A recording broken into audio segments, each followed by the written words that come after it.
Hey there, it's Natalie Topa again. So this is video number 4 out of 4. I'm here just outside of Wamba town in Samburu County. For the last 2 weeks, WFP's been having an ecosystem restoration boot camp with the community and with universities from Uganda, Somalia, Kenya, as well as staff from Kenya, Somalia, Uganda, so we've been and the communities and local government.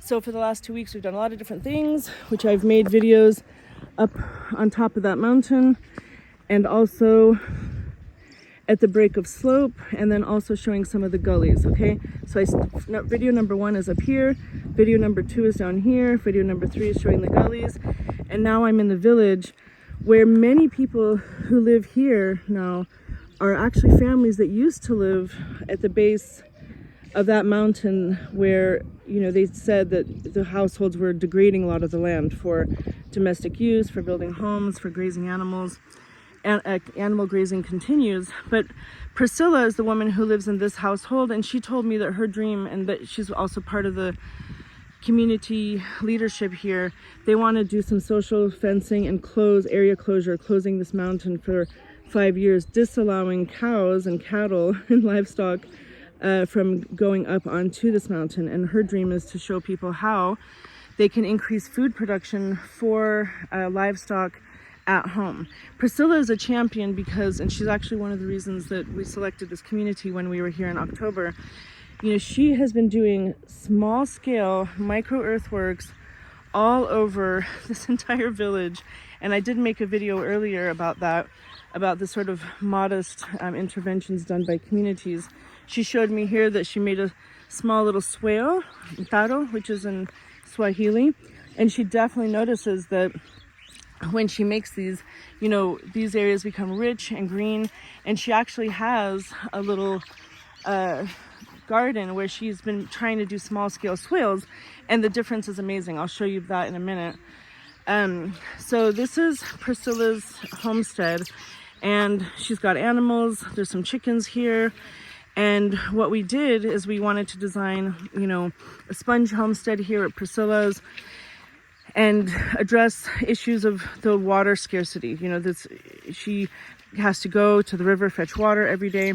So how do we prepare this landscape to capture and hold and store as much water and moisture as possible? So we did a few different things, and this community here is on their own today. These are all just, you know, members of the community volunteering and learning. They are so excited by what we did here yesterday.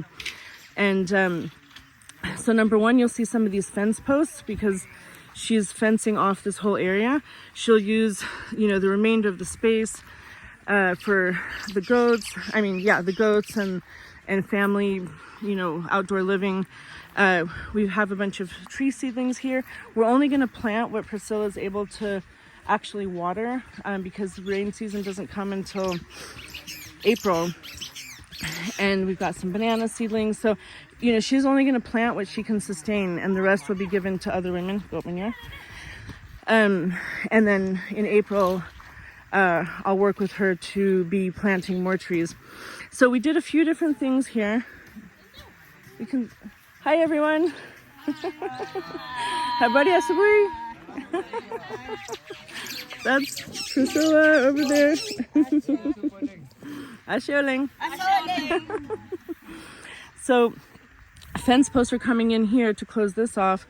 What we did here is we made a giant half moon. Okay, this half moon is on contour. Everything here is on contour. Okay, so we have a big half moon here, and we have a big half moon here, and we have a half moon here, and this is sort of the banana circle. This will be the compost pit. So this is an open pit where food waste and other you know, organic matter, compound sweepings, crop debris can go, so that she'll have a nutrient source. And we did put that above the swale. That can also help to feed other parts of the garden. So there's that. We're heavily mulching, and everything should be mulched, even the ground. There should be no exposed soil. As I say, if you can see the soil, if your eyes can see the soil, the sun's eyes can see the soil, and the sun's eyes are sucking that moisture out. And yesterday we measured this temperatures here at about 4 p.m. and this land right here was 61 degrees Celsius. This over here was 23 degrees Celsius. Imagine almost 40 degrees difference in the heat of the day. And so the question is, how do we create this condition, you know, a shaded, canopy, vegetated, cool context? How do we create this scenario over here? Okay, so we measured the contour with an A-frame. Actually, the first step we did, we came in and we measured every 2 meters contour. We're window shopping for pattern, right? And that's free. We kept measuring, and with a panga, with a machete, just marking out that line. And then we could step back and see and make a plan. And what we realized was that the longest, highest contour for the swale was this one. So this line was the one that was the longest, highest up in the system. So here, what we did is we made these half moons, but we dug down 70 centimeters deep. This was very deep, packed it full of cow manure, sawdust, carton box, grass, charcoal dust. I don't remember. What else did we put inside? What did else we put? We put grass. Oh yeah, weeds. Yeah, we put the weeds and the leaves that we cut. And then we measured this contour, measured a half moon, scraped off the topsoil, dug down to build up this berm, and then filled it with organic material, and then returned to the topsoil, and then covered it with more hay and manure, okay? And that's the same thing over here. Now they're doing a trellis, which is a little greenhouse that can protect and shade. And we do have passion vines. So, one thing here is that we want to perennialize. This area that we're trying to mimic is permanent, right? Every month of the year, there's a shaded microclimate here. So here, because those are perennial plants and trees. So here we want to do the same thing. And while the trees grow, we've planted papaya, and some banana is in there. You can't see it because we chopped it off, so it'll have new leaf growth. But while those trees grow, we can mimic the shade of trees with these trellises, and you can put passion vines, obviously also beans, pumpkins, and this is how you can extend your growing space if you don't have a lot of space in the garden. But in the meantime, you can have perennial or annual crops that can create a shade, a little greenhouse underneath. And at the same time, this whole thing is a giant water harvesting structure that can harvest water off of this catchment that is sort of hardscaped, get a lot of runoff that will be trapped here. And as we move down, this is being fenced again because of the animals. So now we have this bioswale on contour, which also inside, this is a bit too channelized. I would rather have it open slope, and even wider. This can even be 2 meters wide and really gentle, beveled edge. But, I know I've already discussed with Priscilla, in the dry season, this will remain wet, and this is where she can plant some sukuma, kales, managu, berema, all kinds of local green vegetables. And then this is also protected with this trellis that they're just reinforcing now. Morning. Morning. Uko sawa? You okay? Yeah. It's looking really good. Oh, this is Simba. Simba asleep in a pile of manure. Simba. Hey. Okay, so we've capped the swales. Hey, you. We've capped the swale. So what that means is when you make a swale and you just end it, that is, that creates a situation where if it fills up, the water will exit and it may go who knows where. It may cause an erosion, right? Because we have a concentrated source of water that can start to cut and create more erosion. So we just dig extra material here, and you can make a big infiltration pit. You can put banana here, sugar cane, whatever, especially if you're in a dry area, and this is going to drain off quickly with sandy soils. But we cap this, dig down so we have the material to build up this capping. And now what we're doing is forcing the water out of our spillway. And don't forget, the spillway must be at least minimum twice as wide as the swale plus the berm.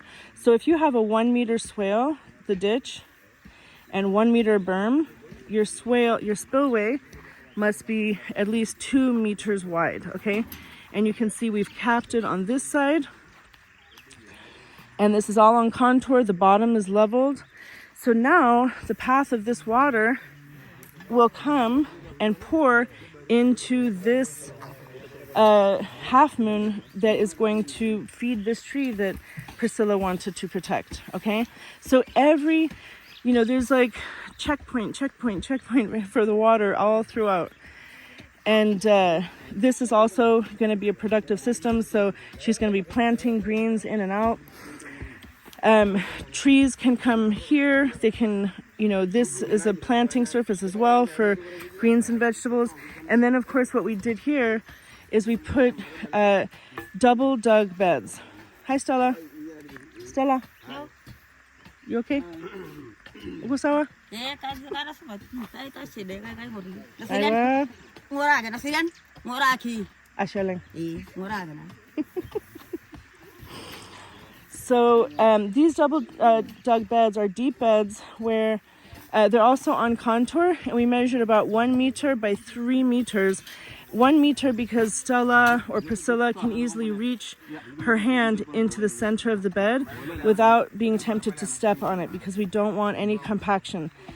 This is, and 3 meters because if it's longer than 3, 4, 5, 6 meters and it takes too long to walk all the way around, you may be tempted to step in the center of the bed to cross over.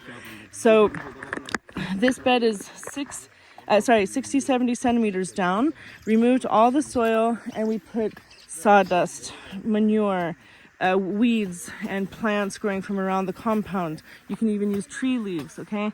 Manure, hay, cartons, so many things. And then, of course, with the A-frame, you want to level the very, very top to make sure that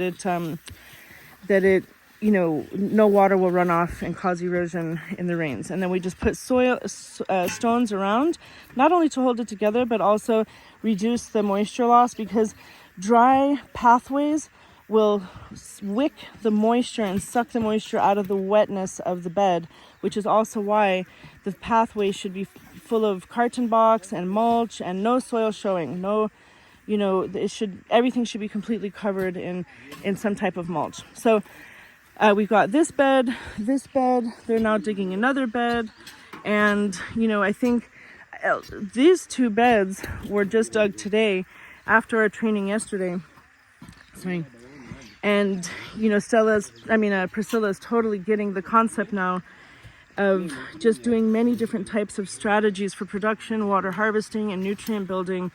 And so the other plans are to continue with more half moons to get that water that's coming in and just, have fun and creativity. There's no real rule, right? We're just trying to slow spread sink water across the space. We're trying to build healthy living soils using locally available materials that can, be soil amendments to build healthy living soils, and to create microclimate, shade, coolness, 3-dimensional vertical structures, perennial stability. All of these are the principles. So, this is the garden. I'll just kind of walk through again on this side.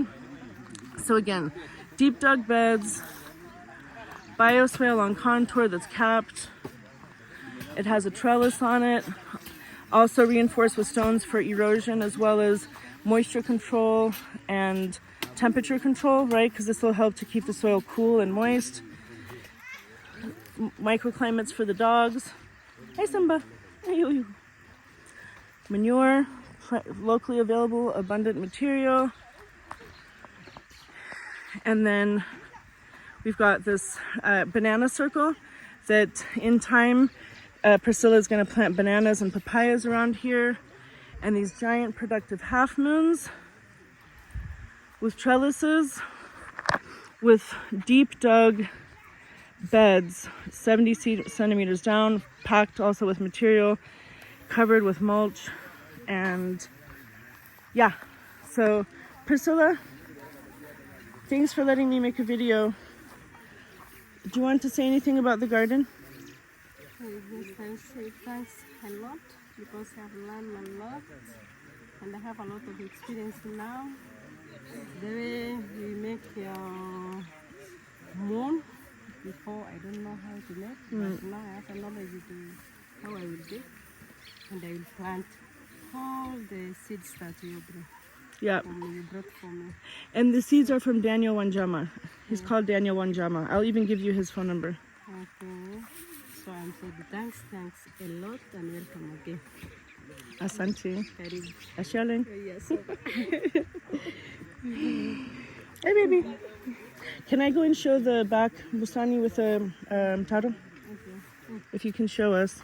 I just want to show, you know, Priscilla has been doing so many types of small-scale efforts. These are some of the gabions. So, you know, Priscilla's like a trusted community leader. So a lot of the materials that we use for this ecosystem restoration camp are housed at her place, and she takes care of those. Morning.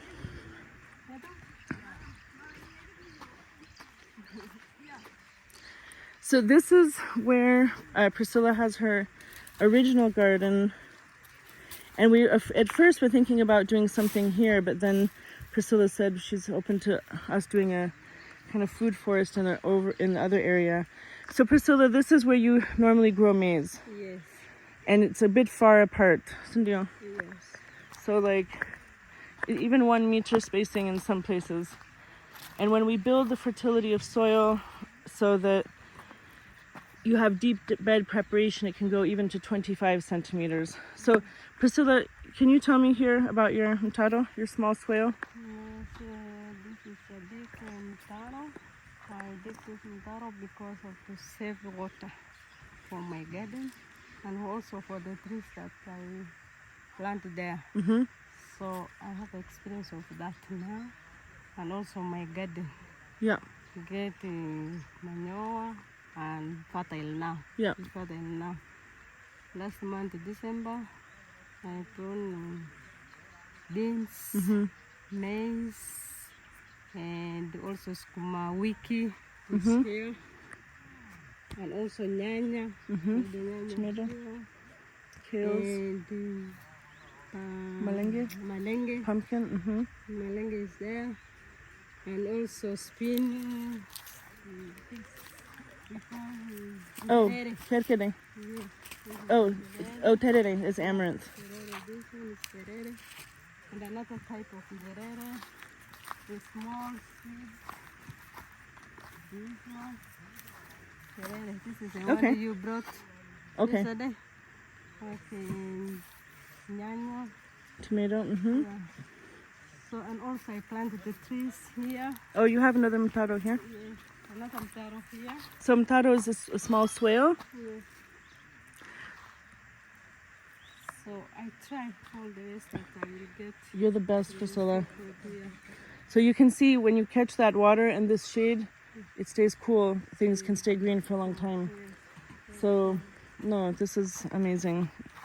And as I said, you've been trying not only in your shamba and bustani, but also outside, Outside, yeah. trying to stop the gullies. Yes, even I have that mtaro.